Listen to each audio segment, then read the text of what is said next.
Në Tiranë u zhvillua konferenca kombëtare për të drejtën e informimit, një ngjarje e rëndësishme që mblodhi përfaqësues të institucioneve shtetërore, organizatave të shoqërisë civile, medias dhe ekspertë të fushës. Qëllimi i kësaj konference ishte thellimi i diskutimit mbi të drejtën e qytetarëve për të marrë informacion, rritjen e transparencës institucionale dhe forcimin e llogaridhënies në administratën publike.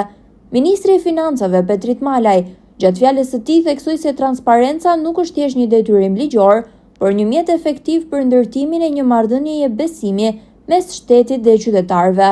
Ai u shpreh se Ministria e Financave do të vijojë një jetë e angazhuar për përmirësimin e standardeve të informimit publik dhe digitalizimit të mëtejshëm të shërbimeve, duke e kthyer të drejtën për informim në një realitet të prekshëm për çdo qytetar.